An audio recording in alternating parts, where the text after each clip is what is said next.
Joachim Low insists Germany won't allow euphoria of Sweden victory to extend too far. Joachim Low stepped from the plane and the thunder clapped and the heavens opened, this time with added hail. Like the central character in a blood-curdling Gothic horror, the Germany boss seems to be traveling Russia with his personal storm cloud.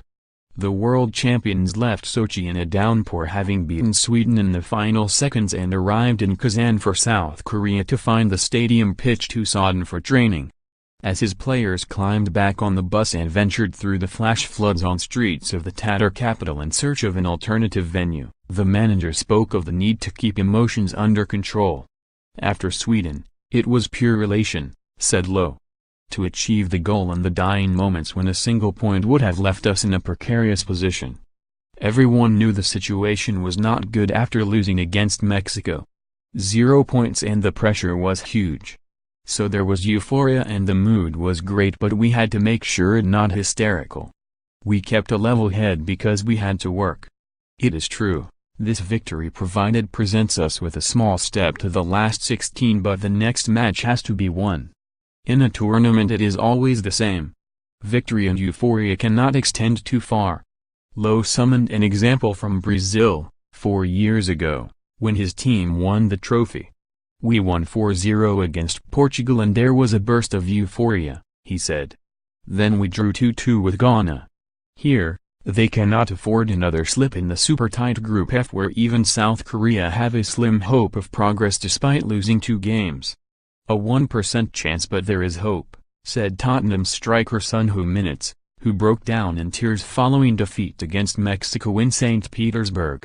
The Koreans were in somber mood after the match, only to arrive at the airport to learn the 94th-minute winner by Toni Kroos for Germany against Sweden had produced a lifeline. Just to be at the World Cup is a great honor, a very special stage for a footballer, said Son. I was representing the Korean people and didn't want to lose. Even though we played well, the result was not as we liked.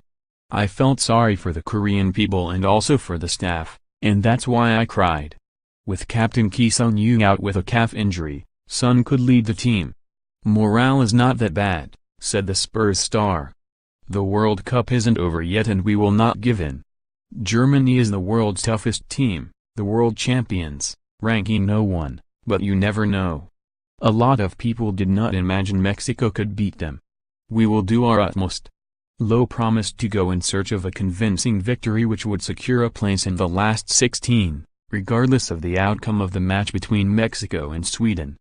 We know we need to win, said the Germany boss. We will be constantly informed about the score in the other match so we can react.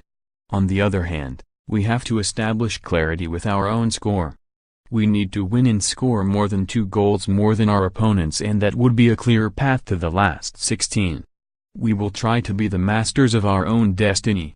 Germany have not fallen at the first hurdle of a World Cup for 80 years, and the Kroos goal may prove a turning point for this campaign, but concerns remain. They have not kept a clean sheet since November and have proved vulnerable to the quick counter-attack. Son has the speed to cause them more problems. They have quick players and it will be our task to contain that, said Low, who will be forced to into changes. Jerome Boateng is banned after a red card and midfielder Sebastian Rudy ruled out after breaking his nose in several places. Mats Hummels is fit to return after a sore neck, and there could be recalls for Mesut Ozil and Sami Khedira, both axed against Sweden. Kumar Thunder and Lightning.